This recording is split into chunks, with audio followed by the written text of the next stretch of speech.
Praise the Lord. Thank you, Lord, for the fellowship we have. Thank you for the worship. Thank you for your grace. Thank you for your mercy. أجرما قويت أبكر مخا غريبنا لنا بقالك تزاربنا قويتين أنت قال تزارب مو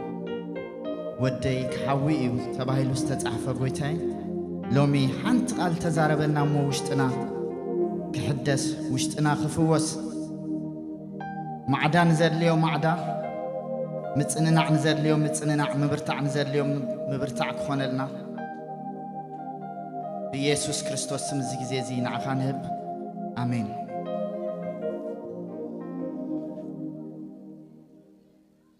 Okay. بمخنيات فاسيغا ولا قول عمخادا ليكم منيو. The preaching will be very short. It will not be the normal preaching because we need to have a fellowship. It will be unfortunately in Tigrinya, but I will try to explain it also in English if it's possible malati. Aristinanta yu qadamay Qorontos 5:7 Jesus ገንሸል ፋሲጋና እዩ ይዝብል አምላክ መስገን in Tigrinya ወይ ድማ በትናይ ግዕዝ ሎም መዓልቲ ወይ ድማ next week ፋሲጋ እዩ. Easter is called Fasiga or Passover, and there is a reason when they name it also. Jesus ገንሸል ፋሲጋና እዩ ኢልዎ ማለት እዩ ምእንታና ዝተሰወአ ምእንታና ዝተኸፍለ ዋጋ ንዓና ካብ ሞት ናብ ህይወት ከድሕነና ወይ ከስግረና እሱ ንዓና ገንሸል ፋሲጋና እዩ ፋሲጋ is about Jesus and it's about us. It's not about history, it's not about anything ማለት እዩ in Exodus chapter 12. I'm not going to read it, but it is the whole chapter ክንሪኦ ከለና ማለት እዩ ብዛዕባ ደቂ እስራኤል ካብ ግብጽ ክወጹ ከለው ማለት እዩ ከመይ ገይሮም ከም ዝወጹ እንደገና ድማ ብዛዕባ ናይ ፋሲጋ ኣበዓዕላ ብዲቴል ኣሎ ማለት እዩ ወጻተኛ ዘበለ ከይበልዕ እንተዳ ባርያ ኮይኑ ወሲኑ ድማ ልክዕ ከምትናቶም ማለት እዩ ትዝግቦኦ ጥራሕ ንኽወስድ ማለት እዩ እቲ ቅጫን ነብሱ አሰነኻኽቱ ወይ ድማ ማይ ቢሕቕ ከኣትዎ ይብለና ማለት እዩ እታ ናይ ቀዳማይ ቆሮንቶስ 5:7 ከንብባየሞ ምስኣ ስለት ትኸደልና ድሕሪኡ ቁርብ ብዛዕቡ ተዛሪበ ድሕሪኡ ናብታ ብዙሕ ጥቕስታት የብዝሕኒ ሎሚ ናብ ሉቃስ 24 ተንቀንዲ ኣብ ኣኽሪ ክንሪአን ኢና ማለት እዩ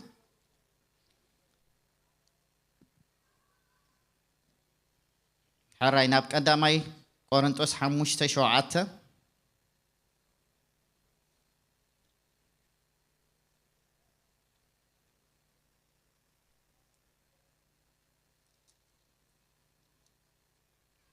Those who are reading the English version, 1 Corinthians chapter 5:7. It's about Jesus is our Passover ዝብል ማለት እዩ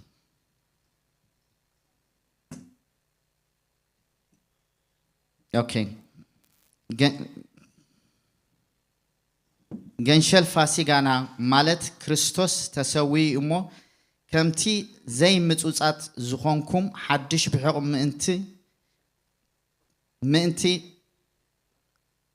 ከም በሓድሽ ከምብወይ ገንሸል ፋሲጋና ማለት ክርስቶስ ተሰዊ እሞ ከምቲ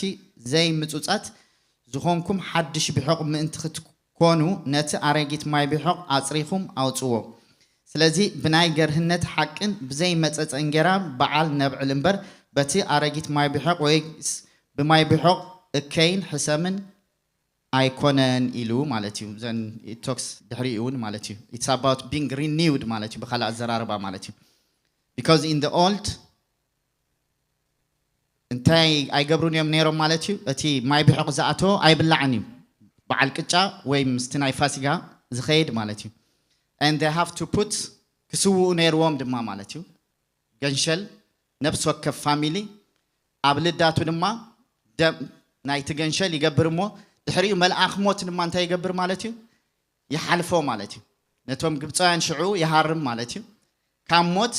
ክወፁ ተኾይኖም ዋላ እቲኦም ቅድሚኡ ፕሮባብሊ ኣብ እስራኤላውያን ሕጂ ብዙሓት ክፉኣት ሰባት ነይሮም ክኾኑ ይኽእሉ እዮም ኢቨን ኢንክሉዲንግ ንሞሰስ ቻሌንጅ ዝገበሮ ሰብ ትፈልጡ ኢኹም ማለት እዩ ንሞሰስ ብሓንቲ ቃል ኣፈራሪሑ ዝሰደዶ ሰብኣይ ትዝክርዎ ኢኹም ከምቲ ግብፃዊ ዶ ክትቀትለኒ ትደሊ ኢኻ ኢቨን ዞ ንእስራኤላውያን ኣድቮኬት እንዳገበረ ከሎ ግናኸ ኢቪል ሰባት ነይሮም ኣቢዩዝ ክገብር ምስ ረኣዮ ማለት እዩ ብዙሓት እስራኤላውያን ነይሮም ክኾኑ ይኽእሉ እዮም ግብፃውያን እውን ጥዑያት ሰባት ነይሮም ክኾኑ ይኽእሉ እዮም the only difference ግን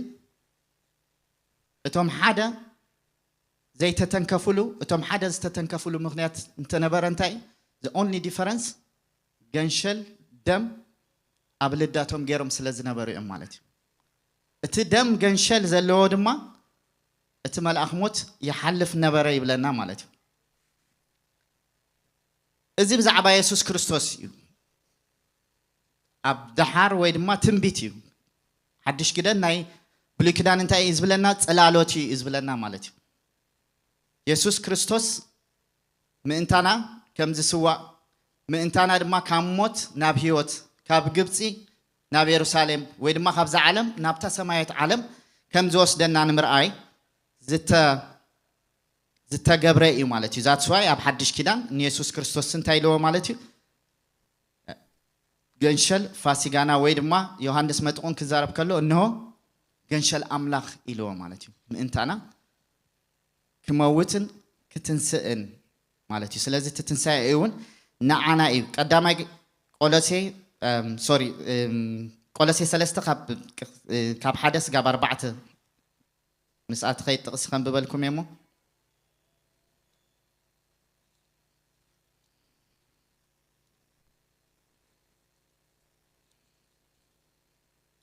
أب قولسي كم زيبل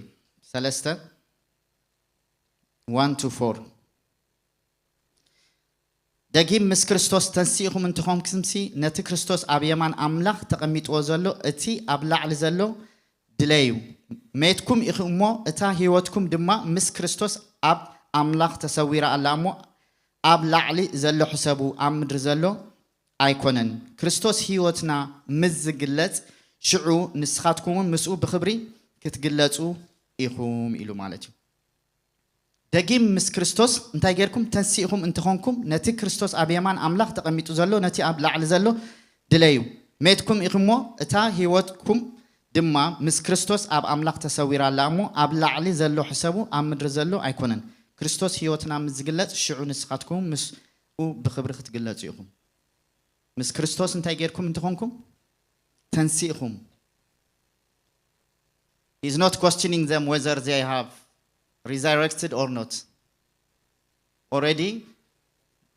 مس آمنا مس تتأمغنا مس تنسانا مس انتا يجيركم غميلو تسيئكم يغميل الناي مالتي جناخه ازي انت دا ترديكم يزبل زلو مالتي if you understood this one ناي مدر نغر ايكونن ناي سماي انت يغبرو حسابو forget about ناي ز نغر نسخاتكم سي the resurrection happens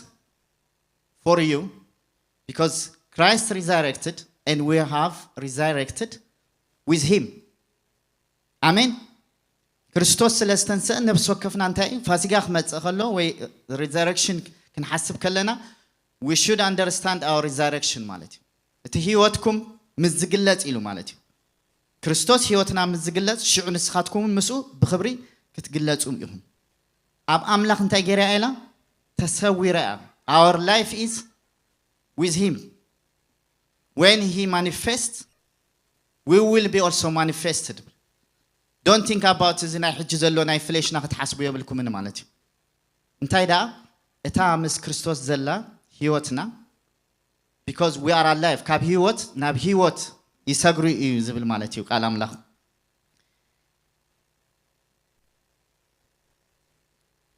Nab Lucas 14 كخيدمو قرب أبا رئينا خنودي ناملاخ مسكن. As I told you today is more of about the fellowship, so it will not be long. But I will read in Luke 24. مبزحتنا نفلتو إنا بنبزح جزيون in during resurrection or Easter بزح جزي سبكت تسابقنا إنا مالتي لومون لوم معلتون قرب كنرينا قويتابو جيروز نقرنا نقر كله يخيليو مالتي بتقدمت معلت سمون اتي زدالو شتو حزن كالوتون مساتاتن انجين ابت مقابر مصا مريم مغدلاويت نتي بتقدمت معلت سمون اتي زدالو شتو حزن كالوتون مساتاتن انجين ابت مقابر مصا اتي امن خا ابت مقابر تقلبيطو رخبو امين اتي امن خا كابت مقابر تقمطيلو رخبو كابو اتينكا سغا غويتا يسوس اي رخبان امين السن حسبا زلوا يسوس كريستوس قبو ጨና በትዋንቲ ክቡር ነገር ሒዘን መጽን ናይ ክርስቶስ ስጋ ከይጨኑ ማለት እዩ that was their culture ማለት እዩ ክርስቶስ ሰነ ማዓልት መጽኻ ምክንያቱ ሰምስ ሞተ ክርስቶስ ሰነ ከምዝ ናይ ሕጂ ዘሎ አይኮነን ማለት እዩ አብዚ በቴክኖሎጂ ደም በፍሪጅ ገሮም ደም ቁርብ የናውህወ ማለት እዩ ነቲ ስጋ እዩ ንኻላ አይኮነን ማለት እዩ እሰኑን በት ዘሎን ነቲ ናይ ጎይታ ኢየሱስ ክርስቶስ ብዛዕባ ናቱ ስጉኡ ሐሲበን ማለት እዩ ዋይ ዝሁሉ ጽቡቅ ይገብር ነይሩ ጽቡቅ ምህረና ነይሩ ክስታይን ክኸፍላ ማለት እዩ መጽን ማለት እዩ በትናተና ተሐሳስባሲ ጽቡቅ ነገርን ዝገብራ ዘለዋ በትዘለውን አካይዳ በትዘለውን ገንዘበን ገረንሲ በትምድራው ነገር መጽን ማለት እዩ ከይጨኑ ይላንድ ንነፍሰንሲ ምናልባት ጎይታ ኢየሱስ ክርስቶስ ተዘይትስ ነይሩ ክርስትናው ናይ መሃለውን አጋጣሚ ኮይኑ ንአምላኽ ወይ ንጎይታ ክሕዝ ዝኽእል ወላ ሓደ ሞት አይሕዞን እዩ ቃል አምላኽ ከምኡ ስለዝብለና ወይ ድማ ከምኡ ስለዝኾነ ማለት እዩ መቃብር ክሕዞ ይክእል እዩ ንዘላለም ዘመናትን ሞት ስክ ንሰባት ክውሕድ ጸኒሑ ማለት እዩ ልክዕ ክርስቶስ ምስ መጸ ግን something has happened ተገምጢሉ ማለት እዩ ትለው ባዕሉ ናብ ሲኦሉን ወሪዱ ይብለና ኣብቲ ሲኦሉን ንብዙሓት ትውሕድ ያጸኒሐ ማለት እዩ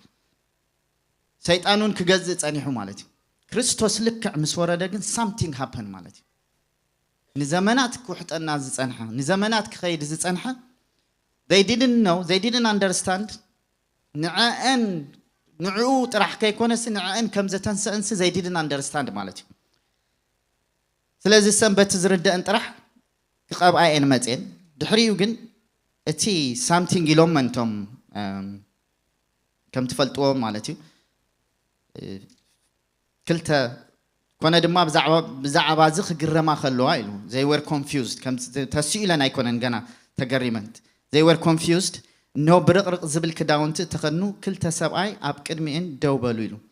ፈሪሕን ገጸና ምድሪ መሰድነና ከዓ ንሳቶም ንምንታይ ነቲ ህያው ኣብ ማእከል ሙታት ትደልዮ ኣለኽ ነቲ ህያው ሲ how come ሰን ተገረማ ብለና እቶም መላእክት ድማ ተገሪሞም ከመልክን ክልተ ነገር ኢኻ ትርኢ ማለት እዩ እቶም መላእክቲ probably how come ሲ ህይወቱስ ንሰብ ክህብ ይኽእል probably አገሪሞም ኾውን ማለት እዩ አይተጻሕፈን ግን ምናልባት ዘገረሞም ነገር እሱ እዩ ምትንስኡ ገለመለ ንሞት ከም ዝስዕር ገለ እሱ አጸቢቆም እሱ መፈልጥዮም ማለት እዩ እሰን ግን ስለዚህ ተገረሙ ድማ እንታይ ነው ከመይል ክንስነቲ ህያውሲ ኣብ ማእከል ሙታትሲ ክትደልዮ ተሐስባለኽን ኢሎም ማለት እዩ አሜን sometimes ኣብ ህይወትና ንነገራት አሙት ነገር ንሐስብ ማለት እዩ አብክን ህያው ነገር ከይኮነ ለክታ ኣብ ቆሮንቶስ ዘላ ማለት እዩ ደጊም ምስ ክርስቶስ ተንሲኢኹም እንትኾንኩም ሲ ናይ ሰማይ ሕሰቡ ኢሉ ኖት ናይ ምድሪ እንተደኣ ህይወትና ክንሪኦ ከለና ሲ ብዛዕባ ናይ ምድሪ ናይ ገለ እዚ አይኮነን ማለት እዩ እቲ ሶሉሽን ሲ እዚ ከይኮነ ሲ ተሲኹም እንተዳእኹምኩም ሲ ኣብቲ ናይ ሰማይ ኣብኡ ሕሰቡ ምክንያቱም ህይወትኩም ሲ the real life ናትኩም ሲ it's not this one እቲ ምስ ክርስቶስ ዘሎ እዩ እቲ ኣብ ሰማይ ዘሎ እዩ ከመይ ልክነቲ ሰማያዊ ሲ ኣብ ምድሪ ትደልዩ ኣለኹም ክብሎን ከሎ ንርኢ ድሕሪኡ ንታሕቲ ኸይደን ኩሉ ምንባባ የድልየናኒ ኣብ ቁጥሪ 11 እዚ ዘረባዚ ኣብ ቅድሚኦም ምስ ነገርዎን ነቲኦም ካልኦት ድማ ማለት እዩ እዚ ዘረባዚ ኣብ ቅድሚኦም ከም ዕሽነት መሊሱ ተራእዮም ኣይኣመንዎንን ነቶም 12 ድማ ኸይደን ምስ ነገራሲ ከምዚ ልክን ትቃል ዝኹሉ ዝመሃረክን ምስ በለአን ዘከራ ይብለና ናብቲ ቃል ተመሊሰን ንሰን ማለት እዩ ሽዑ ኸይደን they try to convince them እሶም ድማ እዚአን ተጸሊለን ከምዚለን ዝበልወን ምናልባት ብዙሕ ነገር ክሉ ኽእሉ ግን ታ ሓሳብ ጥራሒና ክንወስዳ ማለት እዩ እዚ ዘረባዚ ኣብ ቅድሚኦም ከም ዕሽነት መሲሉ ተራእዮም እዚአን they are foolish how come እዚ ከምዚለን ዝዛረባ ክብላ ከላ ንርኢ ማለት እዩ at the end እንታይ እዩ ሎም ማዓልቲ ነዚ እንዳበብኮ ከለኹ ሓደ ነገር ዘኪረ ማለት እዩ ማማ ንጋታ ዝበሃላ ጎረቤትና ነይረንሲ ወደን ዓሪፉ ብጣዕሚ ዝፈትዎ ወደን እዩ ብዙሕ ይንከባኸበን ነይሩ ከም ዝሓለፋ ካብቶም ካልኦት ሕልፍ ዝበለ እዩ ማለት እዩ ኣብቲ ገዛስ ሕልፍ ዝበለ እዩ ኣጋጣሚ ኮይኑ ማኪና ሓደጋ ኮይኑ መይቱ ማለት እዩ ሽዑ ምስ መታ እቲ ጓሃየን ብጣዕሚ ውሽጢ ኣትዮ ሽዑ ምስ ኣተወ ሰብ የፀናንዐን ገለ ነይሩ ድሕሪኡ ድማ ፋሲጋ ከምዚ ሕጂ ፋሲጋ ነይሩ ማለት እዩ ያው ኔክስት ዊክ ፋሲጋ ናይ ሓበሻ ትፈልጡ ኢኹም ግን ተሓራብቲ ፋሲጋ ሎሚ ፋሲጋ እዩ ኣይትብከያ ገለ መለይሎመን ማለት እዩ ሽዑ እሱማ ብልጥ ነው በማሕርኛ ዝፈልጣን ኣብ ትግርኛ ክትርጉማ ይኽእል እየ ማለት እዩ እሱማ ብልጥ ነው ይለን ማለት እዩ እናቱ እንዳታብድበት ወይ ከይትጽለለ ወይሉሲ ኣብ ሳልሳይ መዓልቲ ተሲኡ ወድና ግን ሲ ብኡ ገይሩ ሕጂ ወሲድዎ ይለን ሕጂ ካብ ጓህ ዝተላዕለ እዩ ኢየሱስ ክርስቶስ ክትስእ ከሎ ግን ነዲኡ ኢሉ ኣይኮነን ተሲኡ ምናልባት ወንጌል ኣይተረድእንን ክኸውን ይኽእል እዩ ግን ኢየሱስ ክርስቶስ ንዓይን ንዓኹምን ይተሲኡ ኣምላኽ ይመስገን ኢየሱስ ክርስቶስ ትንሣኤ ኢየሱስ ከነብዕል ከለና ንዓይን ንዓኹምን እዩ እምበር ኢየሱስ ክርስቶስ ዋላ እቲ ስጋብኡ ተዝጸንሕ ነይሩ ነቲ ሰብ ማለት እዩ ንኽኣምን ንኽፈልጥ እዩ ደኣ እምበር ኢየሱስ ህያው እዩ ኢየሱስ ንዘለኣለም ህያው እዩ ምናልባት ንዓና ንኽንኣምን ግን ሕጂ ምናልባት ኣብ ዓለም ካብቲ ሓደ the empty tomb ካብቲ ሓደ ከም ፕሩፍ ዝጥቀሙሉ እዮም ማለት እዩ በቲ ናይ ዓለም ነቶም ዋላ ዘይኣምኑ እቲ ሬሳ ሳበይ ከይዱ ማለት እዩ ኢሎም ካብቲ ሓደ ፕሩፍ ዝጥቀሙሉ እቲ ናይ ክርስቶስ ማለት እዩ ምክንያቱ ከም ትዝክርዎ ዋላ እቶም ኣይሁዳውያን ንነብሶም እቶም ፈሪሳውያን ሲ እቲ ሬሳ ምስ ተሳእነ እንታይ ገይሮም ነቲኦም ሓለውቲ ብዙሕ ገንዘብ ኣብ ሂቦም ከማን ስቕ ከብልዎም ፈቲኖም ይብለና ማለት እዩ ምክንያቱ እቲ ምትንስኡ ንዓይን ንዓኹምን ምክንያቱ ንሕና ድማ ምስኡ መይትና ከም ዝተሳእና ሰለብሬት ንኽንገብር እዩ ኣምላኽ ይመስገን ስለዚ ናይ ክርስትና እታ ዝዓበየት እታ ኮር ሕመረት ኣብ ምትንሳእ ኢየሱስ ክርስቶስ እያ ማለት እዩ ኣብ ምሟቱን ኣብ ምትንስኡን እያ ምሟቱ ጥራሕ ተትኸውን ነይራ ምልእቲ መኾነትን ማለት እዩ ኣብ ምትንስኡ ድማ እያ ማለት እዩ ኣብ ምሟቱን ኣብ ምትንስኡን እዩ ስለዚ ክርስቶስ ህያው እዩ ኣብ ናብራና ህያው እዩ ኣብ ዝሞተ ነገር ህያው እዩ ናይ ክርስቶስ ሓይሊ ትንሣኤ ኣብ ኩሉ ክንጽውዕ ግቡና ኣምላኽ ይመስገን ጎይታ ባረኽኩም